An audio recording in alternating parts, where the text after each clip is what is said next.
This is season 5 of the Baby Manual podcast. This season, I'm doing something a little bit different and interviewing some pediatric subspecialists so you can learn things like why your child might be referred to a specialist, things you can do while you're waiting for your appointment, and also what you might expect once you get there. Today, we are talking to a pediatric endocrinologist, and we're going to learn all about things like hypothyroidism in babies, 3 different types of diabetes, and what to do if your baby is growing too quickly or too slowly. So I hope you enjoy this episode of the Baby Manual podcast. Please make sure to subscribe so that you hear new episodes as soon as they come out. Hello, welcome to this week's episode of the Baby Manual podcast. Today I have the pleasure of speaking with Dr. Lauren Kanner, MD. She is a pediatric endocrinologist. So Dr. Kanner, tell me just a little bit about yourself and your practice and how you got into pediatric endocrinology. Thank you so much for having me on your podcast. So I do practice pediatric endocrinology at University of Iowa, and I did my training at Rush University in Chicago, and then went to New York for my pediatrics residency. I was in Wisconsin for my pediatric endocrinology fellowship, and then have been working in Iowa ever since, and really got interested in pediatric endocrinology because I love the long-term relationships that I get to have with my patients. This is one of those specialties where you get to really see the kids grow throughout their life, and it's also one of those great specialties where I can try to help you on something and then we can actually see progress being made. So it's a really great specialty and really great patients. That's awesome. And I imagine a lot of the things you see by, pediatricians catching them early, you sort of prevent complications down the road for them, right? And make really lifelong changes in childhood. That's so cool. Yeah. Awesome. So what are some of the more common things that you see in endocrinology, and like what type of patients would get sent to you? It sounds like you've worked in a lot of different locations, so probably different populations. Yeah, different populations, but a lot of the same concerns that come up. So I practice general pediatric endocrinology. So we see both overactive and underactive thyroid conditions, type 1 and type 2 diabetes, concerns about growth, concerns about puberty starting too early or too late, and also weight gain, both not enough weight gain or too much weight gain, cholesterol issues, and for some of us, we also do gender-affirming care. Wow, that's a really broad scope. That's cool. So let's start with maybe some of the newborn stuff and kind of go from there. Like what would a newborn be seeing you for? So there is something called the newborn screen, and it's screening for a number of inborn conditions. And for endocrinology, the 2 conditions that we see are congenital hypothyroidism and congenital adrenal hyperplasia. Much more common is congenital hypothyroidism. We just pause real quick and go back for our listeners. The newborn screen, the way that that's done is it's a heel stick in the hospital, and then they put like 5 drops of blood onto a piece of paper. They send it to the state lab, and then they run some tests on that and can catch all kinds of different things. I know different states screen for different things, but I think every state in the US screens for hypothyroidism. So your thyroid lives in your neck. It's in charge of your metabolism, how your body is using its energy. And it's really important from birth to 3 for proper brain development. And so I see a lot of babies who might be born without a functioning thyroid gland. Either the gland didn't really form, it's not working well, it's being blocked for some reason. And luckily we have medication that we can give that directly replaces the hormone that's missing. So I see many babies, newborns, for that condition. This is what's called a sporadic condition. So it's not something that runs in families 90% of the time. And it sounds like it's something that pregnant moms don't need to worry about preventing. Like it just kind of happens. Yep. It's not their fault. Yep. Your OB is going to be watching your thyroid function in pregnancy, and the baby is greedy. The baby's going to steal all of your thyroid hormone. So the baby actually protects itself from hypothyroidism in utero. And it's more once they're born, we want to catch within 14 days of birth and start replacing. And we know as long as we can catch within that early time frame and start replacing the hormone, there's no negative effects that happen from the congenital hypothyroidism. The worst part is that you have to take a medication. Some moms who have either Hashimoto's thyroiditis or Graves' disease, which are autoimmune reasons why you might have thyroid dysfunction, and have antibodies that block the thyroid from functioning. Okay. So baby got that through the placenta. As soon as those antibodies go away, the thyroid starts to function again. Wow. And that's around 6 to 12 months. That's around 6 to 12 months. And the other reason is if you were a premature baby, you might have been born before the brain signaling to the thyroid, before that connection was really mature enough. And so we might be having to replace your hormone, not because the thyroid can't make it, but it's just not getting the adequate signal to make it. Cool. So we keep treating you basically no matter what until you're 3. Because we want to make sure that we are supporting that brain development in those first 3 years of life. And the good thing is that the thyroid's pretty smart. So if we are giving you levothyroxine, which is the medication that's the replacement, and you don't really need the replacement, the thyroid just adjusts and it makes a little bit less on its own. But then as soon as we stop giving you the medication, if it's able to make it, it just starts up. And within 2 to 6 weeks, everything is back to normal. Wow, that's really cool. Yeah. Awesome. And you mentioned some other things that show up in the newborn period, like growth-related things. Tell me about that. So most of the time, we are actually going to give you about 2 years to kind of figure out where you are supposed to be growing. It is normal for babies to move on the growth chart in the first year of life towards where their genetic potential is going to be. So if mom and dad are really tall and the baby was born maybe a little bit smaller, they may move up.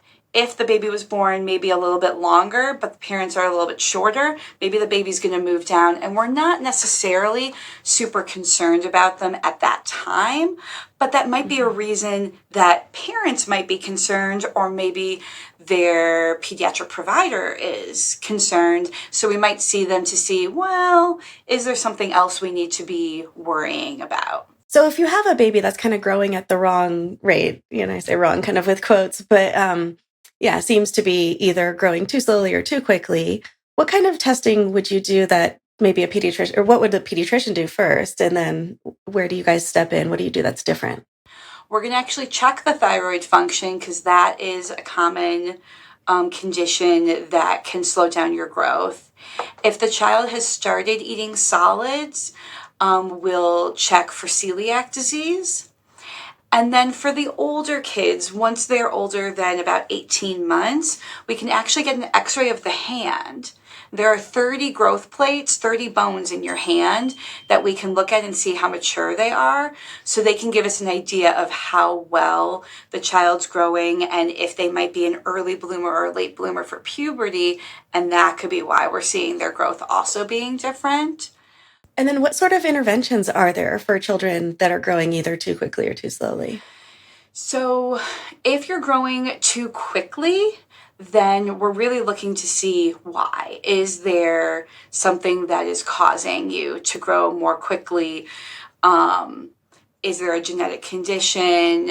Is there something where we need to actually do more extensive workup, doing MRIs, doing CT scans, looking for things that we don't want to have to diagnose, like a tumor? But you know what? It's very rare that we Very do rare, find yeah. that. So, it's something that, hopefully for our younger set, we're not going to have to worry about too much. But unfortunately, sometimes you do see that very young children go into puberty earlier than they're supposed to.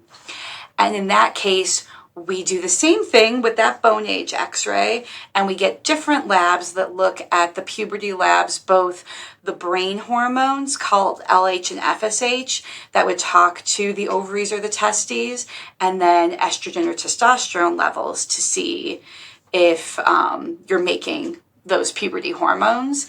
And we can actually give medication that would put you back into being prepubertal. That's really cool. What I remember from precocious puberty is that if children are going into puberty too early, it might end up in the long term making them not as tall as they could be because their bones kind of fuse early and growth plates stop growing as much. And what about growth hormone and growth hormone deficiency? Because I feel like we see that also in younger children sometimes. So growth hormone deficiency, growth hormone is made in your pituitary gland, kind of right behind your eyes. And your body is relying on the growth hormone to basically give the signal to the bones to grow. So we can do tests to see if you have growth hormone deficiency. And then growth hormone is available as either a daily or a weekly injection that's given at home. And the test that you do for that, because it goes up and down throughout the day, what does that look like for parents? Is that they don't just drop into the office, right? Right. And this is something that honestly some pediatricians don't totally understand, that it's not going to be the same day as your endocrinology appointment. This is a test where we might do a screening test to see your growth hormone activity ahead of time. But then you're going to come in special for this test. You come in fasting, which means that you can't eat or drink ahead of time. And depending on the child's age, it'll depend how long they have to be fasting for. We put an IV in, and then we give you 2 medicines that make you make growth hormone. There are a couple of different medicines that can be used for that. So some of them are called arginine, clonidine, glucagon, insulin. So there are a lot of different medications that we might use that tell your body make growth hormone. And based off of that, we can tell, did your body make growth hormone or not? Great. So it sounds like if they're not making enough of it, that's something that's just easy to replace. And then do you give that for a certain amount of time? Like when do they stop getting the growth hormone? So we watch that bone age x-ray every year afterwards to see how well the bones are maturing and when they're getting close to what's called fusion, or the growth plates being closed. In girls, that's generally around a bone age of about 15. In boys, that's generally around a bone age of about 17. And so we can keep treating you with growth hormone until you feel like you've reached a height that you're okay with and you want to come off. You reach puberty, because at the time of puberty, the estrogen and testosterone also help with your growth. And so some families will decide that they're going to let puberty kind of run the show with the growth, and they're not going to continue the growth hormone. Or we keep treating you until the time when your bones are getting close to fusing, and then you don't really need the growth hormone anymore because you're not going to use it for getting taller. Can we talk a little bit about diabetes? And I know there's a lot of different kinds of diabetes. So maybe even just starting with, like, suppose a mom has gestational diabetes. Does that mean anything for the child? And then after the baby is born, I know we do some blood sugar testing. We'll talk about this in neonatology, but and then other kinds of diabetes, when they start and what you see. So gestational diabetes, part of the reason that this can happen is that you naturally become a little bit insulin resistant during pregnancy.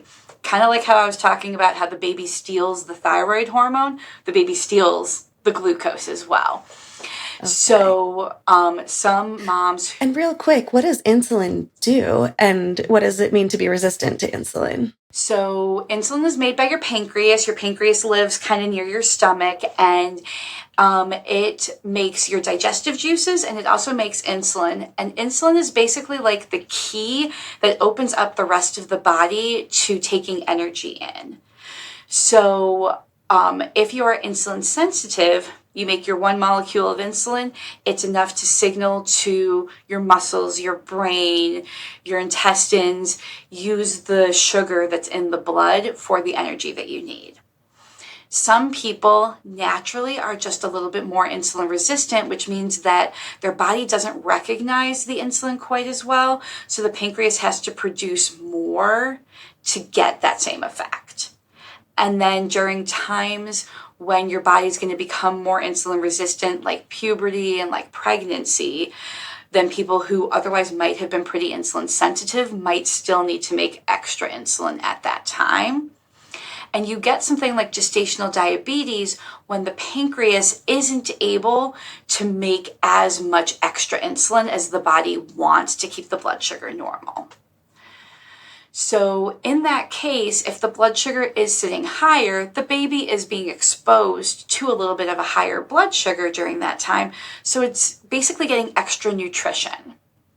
And then if the baby is able to make their own insulin very well, then when the baby's born, it's used to having extra sugar around, and it might have extra insulin to be able to use that. But now baby's not getting the constant feed from mom's placenta, so the blood sugar sometimes will go down until the pancreas catches up and says, oh, I guess I shouldn't be making as much insulin. So any baby of a mom with gestational diabetes will be monitored for their blood sugars for the first, usually at least 24 hours, sometimes 48 hours after being born, to make sure that they're able to maintain their blood sugar, and also making sure no matter how the baby is going to be fed, that the baby is starting to feed and will be able to kind of get their own supply of glucose in. Nice. And it sounds like, so their insulin just kind of regulates in that first 24 to 48 hours. It's pretty quick. It's not like a long-term thing like other types of diabetes. Yep. Nope. And this isn't something that then says, okay, the baby is going to have diabetes now. It does mean that sometimes the baby is going to need some extra sugar during that time. Mom's breast milk may not have come down, and if she's going to breastfeed and the baby's sugar is low, the baby may need sugar water, the baby may need some formula. That's totally fine. We want to make sure that the baby is getting the sugar that they need. It's not going to get in the way of mom breastfeeding if that's how she chooses to feed. But it's going to help the baby to not have those low blood sugars during that time while the pancreas is catching up to what the glucose is going to be available at that time. So type 1 diabetes used to be called juvenile onset diabetes. We took away that name because it can actually start at any age, but it's still more common in kids, or to start in kids. And type 2 diabetes used to be thought of as adult onset, but we took that away because there are some kids who get type 2 diabetes. So type 1 diabetes happens because the immune system in your body should be fighting bacteria, viruses, external invaders. Mm-hmm. Instead, it starts to attack the cells that make the insulin, called beta cells, and it kills them off. For the majority of people, what's going to happen is that they are going to start having symptoms of high blood sugars. Yeah. So tell us about those. When your blood sugar goes above 180, your kidneys, which filter all of the toxins out of the blood, start to filter the glucose, start to filter the sugar as well. And so you start to pee out sugar, and sugar makes water come with it. So you suddenly start to pee a whole bunch more. For our young kids who are still in diapers, what might be noticed is that they are going through diapers more quickly. Maybe they used to be able to be in a size 3 diaper and you suddenly had to size them up to a size 4 much quicker than you expected, just because they were soaking through their diaper more quickly. For those who are able to get their own drink, you might also see that they are trying to drink more. It might be a little bit harder for some of our younger kids who don't have access to their own drinks. But then what parents might notice is the kids trying to drink the parents' drink or the siblings' drinks, or maybe when they're in the bath, they're trying to drink the bath water, which all kids try to drink the bath water. But this would be really trying to like gulp down the bath water. Yeah, or like toddlers try to reach for their parents' drink because they're like, oh, you're drinking that. That looks good. It's not like that. It sounds like it's really just they're really trying to get that extra fluid in. Yep. And that is something where I'll kind of pause talking about the diabetes and mention that nowadays we are really good about handing kids that sippy cup, giving them water. If you're a juice family, giving them juice. And so there are a lot of kids, especially in the toddler age, who just drink a lot because we're giving them a lot of liquids. And then they pee a lot. And it's not that they have diabetes, it's actually that we've taught them to drink a lot. So if you have concern that your child is peeing too much or drinking too much, going and getting a test to look at the blood sugar can be very, very helpful. You could also check a urine test, right, to see if they're spilling a lot of sugar into that or not. Exactly. So you can do a finger poke to check a blood, or you can check the urine to see if they're spilling glucose. So for kids that are not in diapers anymore, what does that look like? So kids who are not in diapers anymore, if they were potty trained overnight, then they might start having accidents again. And during the day, they might also start having accidents, or they're going to be running to the bathroom every half hour, every hour. So I really like for the families that have to drive a distance to either get to school or, to go to, visit family or anything like that, where they're going to be in a car ride more than about a half hour or an hour. Did you need to stop on the way? Okay. Then that's maybe a sign that we went to the bathroom right before we left the house. Why did you have to stop in the middle? Other things that you might see at both ages is that they're eating a bunch, but they're not really putting on weight. Okay. Oh, and just real quick about the peeing more often, that's something that sometimes could be a sign of a urinary tract infection too. So that's something that I think if you just go, if you notice your child is peeing a lot, or they used to be potty trained and now they're having accidents, if you go to your regular pediatrician, they can do a urine test and see, is it looking like there's a bunch of sugar in there and that's why, or is it looking like there's an infection in there? And if it's an infection, that's just, simple course of antibiotics, couple of days and it's gone. But yeah, with diabetes, it's a little different story, and they'll come and see you then. Yeah. And then if there is concern that there is diabetes, this is going to be a situation where your pediatrician is going to call up the endocrinologist right away. And you are probably going to be seen in the next 48 hours because now the pancreas is not making insulin. So we need to give you back insulin. And you mentioned they might be eating more. Are they're probably craving sugar, right? Because they can't use the sugar that's in their body. Would not giving them sugar fix this? No, unfortunately not. It actually, their body is hungry. And so they're going to be craving sugar, they're going to be craving protein, they're going to be craving whatever it is that you can give them. And once we start treating them, we may say, be thoughtful about the carbohydrates and the sugars that we're giving them because we need to give insulin to cover that. But even when you are being treated, we don't restrict sugar. And we're definitely not going to cure the diabetes by restricting sugar. So we actually encourage for the growing brain that you give carbohydrates, that you give sugar. Yeah. So even families that don't eat processed foods or refined sugars can still have children who end up getting diabetes. And Yep.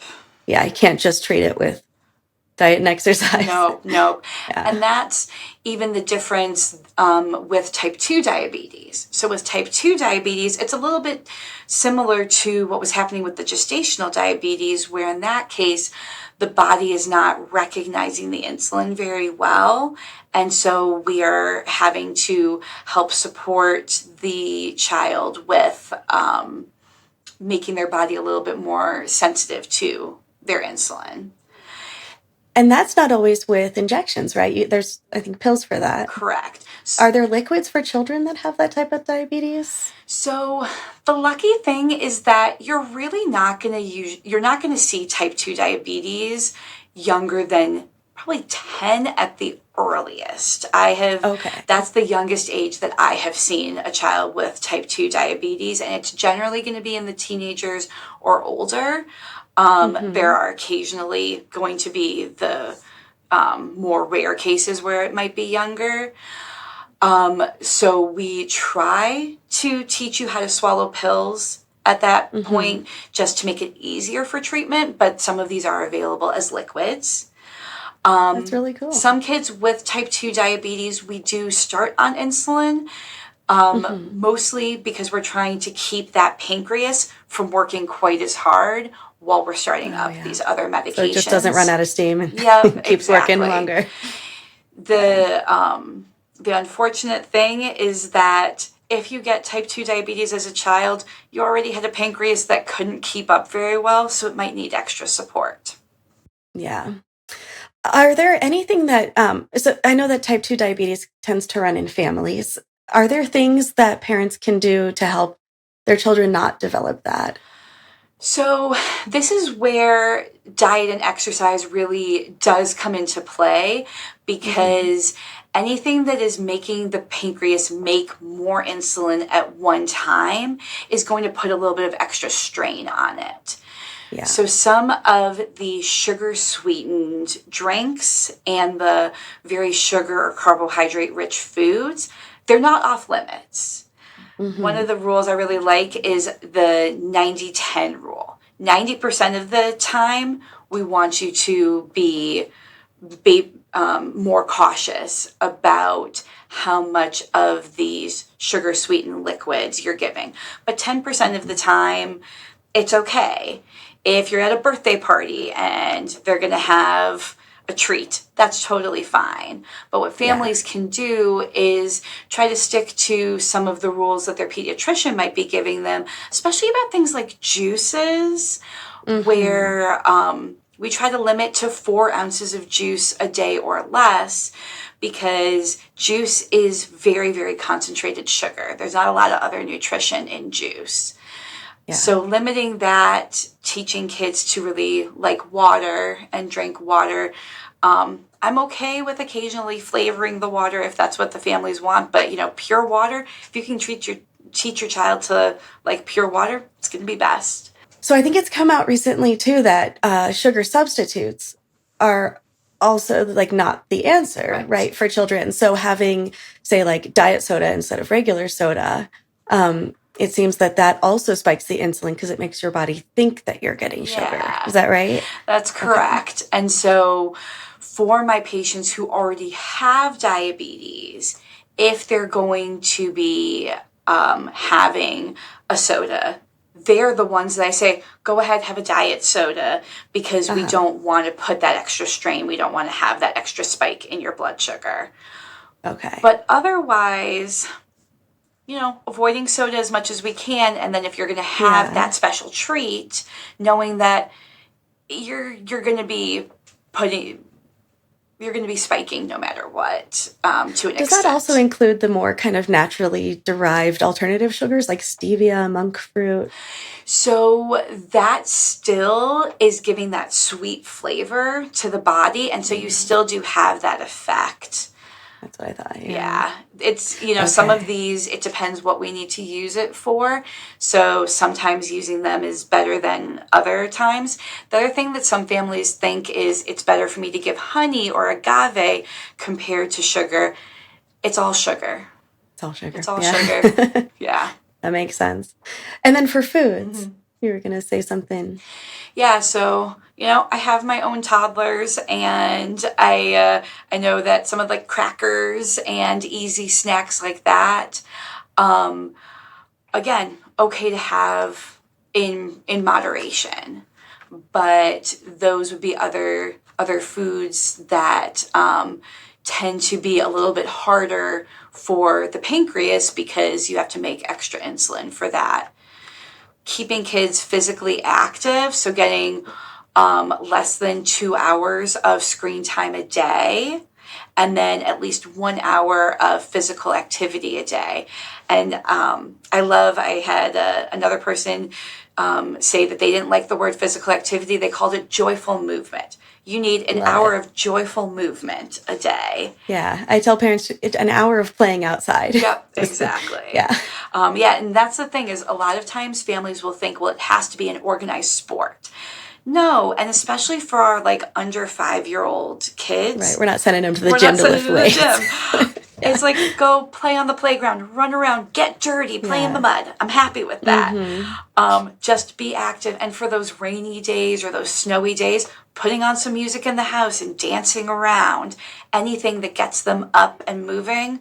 My kids love, I blow up a balloon and they run around batting the balloon around in the house. And that's a great way to keep them active.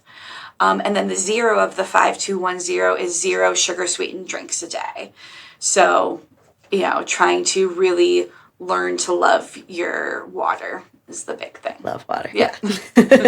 I remember learning about processed foods and how basically anything we do to process food just makes it easier to get the calories out of the food. Mm-hmm. And so that includes everything from cooking to making them ultra processed and refined and put in packages and things like that. So when you were mentioning the 5 servings of fruit and vegetables, I usually counsel families that a serving for a child is the size of their fist. Yeah. Is that still the rule? Yeah. Still the size of their fist or the size of their palm, depending what the type of food is. Or if you imagine like a fistful of something like spinach is going to take quite a lot more than just like what would be sitting in a bowl. And that, the raw or sometimes some foods are better if you cook them, but raw or cooked veggies. So like say eating a regular apple is better than applesauce, which has been processed because you can get a lot more apples into the same amount of applesauce. And then they're getting all that extra sugar with that as well. And then like an apple pie is sort of the way down the road process of apples. So yes, it contains fruit, but it's not the same as having really a serving of fruit. Do you have, we used to have that food pyramid and now I think they've changed it to a plate. They've changed the food pyramid into something called My Plate. And the idea there is how much of your plate is going to be filled with different foods. So you want at least half of your plate to be fruits and vegetables. And then about it looks like more vegetables than fruit. Yeah. And more it looks like more vegetables than fruit, if I'm saying that right. Yeah. And then about a quarter grains and a quarter proteins. And often you'll see milk kind of sitting up here. Milk is kind of one of those tricky ones because we want you to get some dairy in because dairy is a really great source of protein. But dairy can be milk, it can be cheese, it could be yogurt. So if your child's not a milk drinker, that's okay. Yeah. You can get the dairy or the calcium in other ways. If they are a milk drinker, the guidelines, once they're older than a year old, is 16 ounces, which is basically about 2 cups a day. Okay. And then what about for vegan families? How can they get that calcium and protein? So some of the like vegan yogurts, vegan cheeses, and there are actually some fruits and vegetables that also have calcium in them.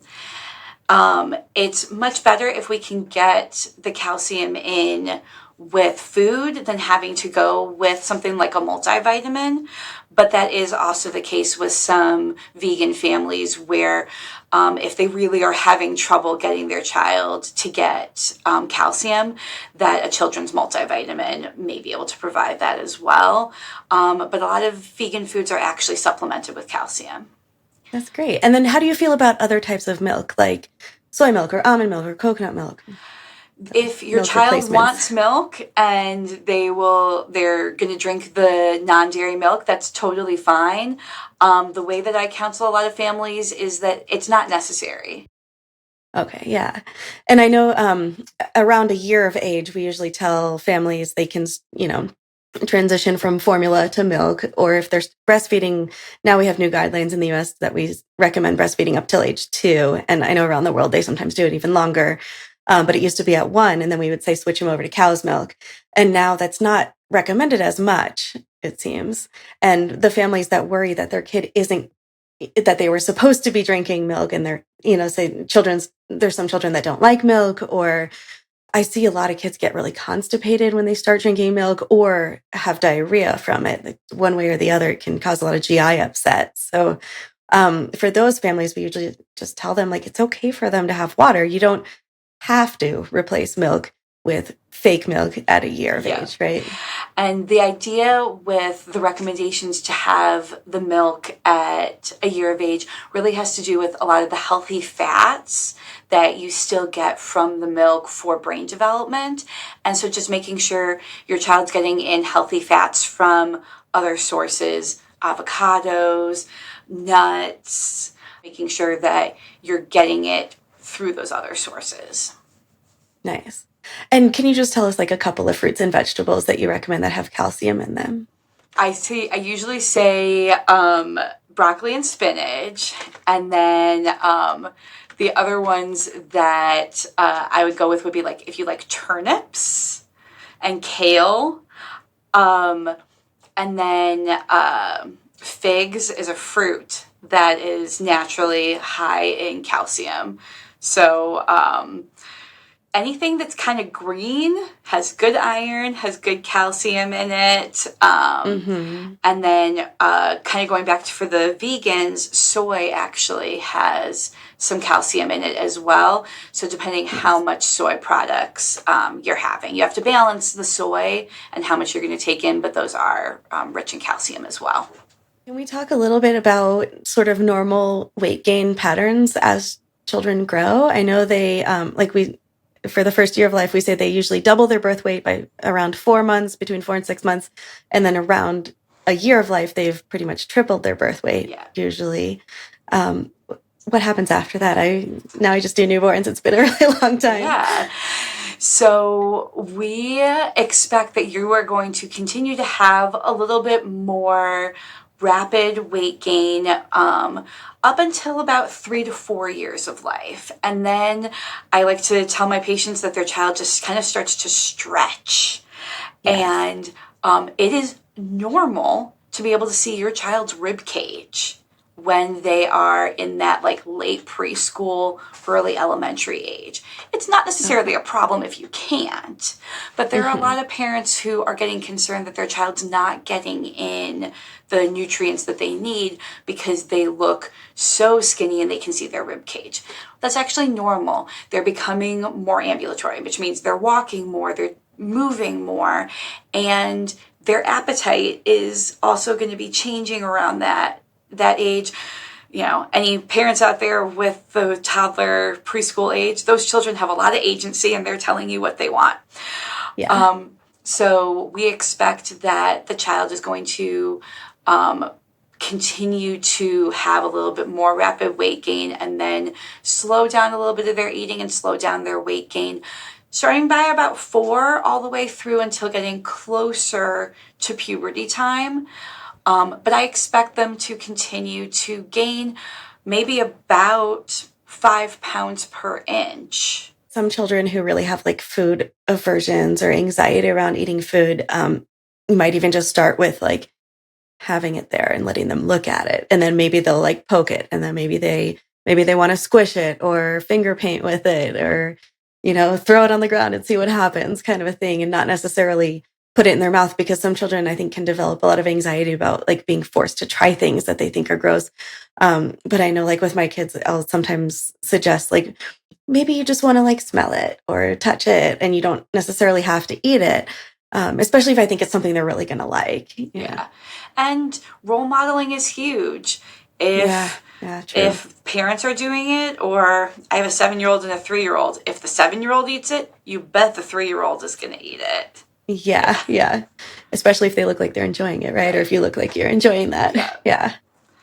Well, thank you so much for being here today. It was really a pleasure talking to you and hearing all about the pediatric endocrinology stuff, everything related to all kinds of hormones in the body that do all sorts of different things. So, Dr. Kenner, I really appreciate your time. Any closing remarks that you have? Oh, thank you so much for having me here. And I hope that all the families who are listening got at least some pearl of something new that they learned and something new that'll help them in the future.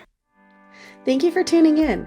Make sure that you like and subscribe so that you can be the first to know when new episodes come out.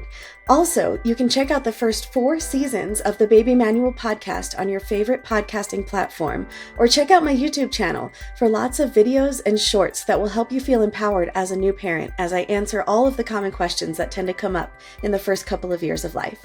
Have a wonderful day.